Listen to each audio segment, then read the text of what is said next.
Salus 4 marzo 2011. Dalle dimensioni superiori, le forze di luce stanno facendo il possibile per una rapida conclusione della situazione di stallo in Libia. Non vogliamo vedere inutili morti e distruzioni e il cambiamento di regime non può essere impedito. Tutto cambia di continuo e per molti paesi è giunto il momento di sostituire.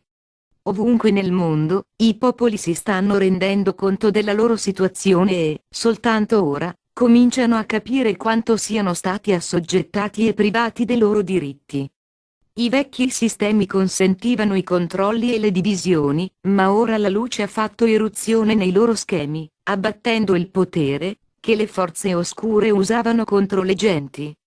I cambiamenti sarebbero molto più facili se al comando ci fossero persone che si preoccupano per primo del benessere generale. Tutto ciò sarà risolto ed anche nei paesi che sembrano più stabili, dei cambiamenti sono pur sempre necessari.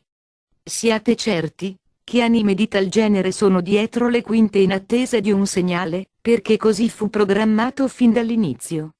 Il desiderio delle popolazioni e le energie positive che ora emettono, garantiscono che tutto il necessario per giungere ad una soluzione positiva è a portata di mano. Inutile dire che la Federazione Galattica sta svolgendo un ruolo importante negli eventi ora in corso, e restiamo in attesa del proverbiale momento giusto, che per noi è molto importante. Se anche voi desiderate vedere la fine giusta ed adeguata degli sconvolgimenti in atto in molti paesi, occorre che prima avvengano determinate trasformazioni. Abbiate fiducia e continuate ad inviare luce ovunque pensate ce ne sia bisogno. Certamente, gran parte del credito per quanto fatto finora spetta a voi, del resto, fu sempre previsto che avreste preso attiva parte nei cambiamenti. Che ve ne rendiate più o meno conto, di fatto, formiamo una squadra e potremo operare molto più uniti una volta apertamente con voi. Sappiamo che molti di voi sono ansiosi di partecipare alle operazioni congiunte che avverranno, e potete essere sicuri che si farà buon uso di tutte le vostre esperienze e conoscenze. Non abbiamo mai pensato che la pulizia della terra fosse compito esclusivamente nostro, ma vi occorreranno le nostre tecnologie per compiere questo lavoro quanto più rapidamente possibile. Attualmente, è un gioco di attesa, ma più si protrae più siamo in grado di esercitare, tramite i nostri alleati, una forte pressione su chi blocca ogni sviluppo. Si può dire che siamo al punto di rottura, perché il flusso d'energia per il cambiamento non può essere frenato più a lungo. Basterà ancora qualche mese per risolvere alcune questioni, e questo è quanto al momento possiamo dire. La nostra presenza nei vostri cieli aumenta continuamente e la divulgazione diventa quasi una formalità, poiché è ormai impossibile negare la nostra esistenza. Tutto dipende dalle autorità e dai governanti mondiali decidersi a farla. Essi temono che ne derivino domande per loro imbarazzanti, cui preferiscono non rispondere, ma la verità dovrà, in ogni modo, saltar fuori. La scusa della sicurezza nazionale per continuare il silenzio non sarà valida per molto, perché si porrà fine a tutti i conflitti e le truppe saranno ritirate da paesi stranieri. La sovranità deve ritornare nelle mani del popolo e, come rappresentanti del Creatore, noi useremo l'autorità conferitaci per garantire che così sarà. L'ascensione si sta avvicinando e le energie necessarie affinché avvenga sono irradiate sulla Terra. Tutto è stato programmato con cura in modo che in nessun momento ve ne sentiate sopraffatti, e siamo informati che molti di voi già cominciano a sentirne i benefici. D'altronde, l'intensificazione è tanto potente da assicurare che la coscienza di massa si innalzi al giusto livello. Molti di voi percepiscono la trasformazione interiore e, per se stesso, questo indizio dovrebbe convincervi che siete sul sentiero dell'ascensione.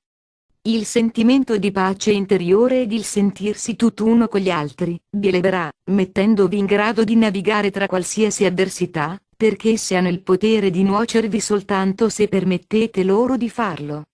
L'età dell'oro, posta ai piedi dell'arcobaleno, vi condurrà ancor più vicino all'ascensione, per la quale sarete infine ben preparati.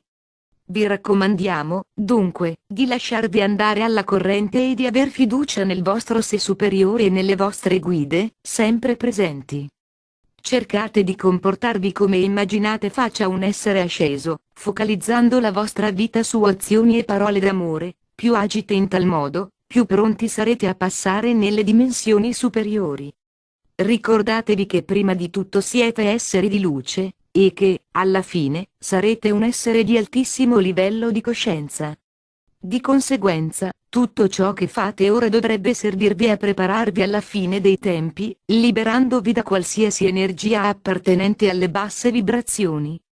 In questo periodo speciale, tali vibrazioni continueranno ad emergere per essere eliminate, anche se si tratta di un retaggio di esistenze precedenti. Purché non forniate loro le energie per continuare ad esistere, non avranno più il potere di influire sulla vostra coscienza allo stato di veglia. Finora, molte anime hanno risposto al loro ego, che li ha nutriti di manie di grandezza e presunzione. Tutto ciò sparirà una volta che avrete imparato a porre il vostro prossimo prima di voi stessi e a praticare l'amore incondizionato. Provate ad immaginare come sarebbe meravigliosa una società colma d'amore, se si potesse arrivare ad un tale livello di coscienza. Avere mezzi sufficienti per provvedere ai propri bisogni può essere necessario, ma una volta che vi rendete conto del potere che ha il denaro di creare discordie, esso non sarà più il vostro Dio e l'avidità non esisterà più. La ricchezza è una prova che ha fatto perdere la testa a molta gente, facendo loro dimenticare che la sua acquisizione significa semplicemente negare i diritti altrui. Per questo motivo, la ricchezza sarà equamente distribuita e, nell'insieme, ce n'è più che abbastanza da garantire ad ognuno un'esistenza priva di ristrettezze. Tenere la gente nell'indigenza, spesso priva delle necessità di base, è il piano volutamente disposto dagli illuminati per obbligarla a dipendere da altri per sopravvivere. Spesso questo si accompagna alla mancanza di istruzione, che anch'essa impedisce di raggiungere un livello di vita, da definire soddisfacente. Le pari opportunità sono un diritto di cui ogni anima avrebbe dovuto disporre, mentre l'elite ha fatto di tutto per mantenere il divario tra i ricchi ed i poveri. Io sono il siriano Salusa e mi meraviglio nel vedere quante esistenze ciascuno di voi ha vissuto, per sperimentare tutti gli aspetti della vita sulla terra. Ciò nonostante, non avete mai vacillato, trovando sempre la forza per diventare una luce nelle tenebre che avvolgevano la terra. Siete degli esseri davvero meravigliosi, che rallegrano i nostri cuori, facendoci sentire veramente privilegiati di essere i vostri partner e amici negli ultimi giorni di questo ciclo. Il nostro amore vi accompagna sempre e potete attingere alla nostra forza. Grazie, Salusa. Mike Quinsey traduzione Costanza 2003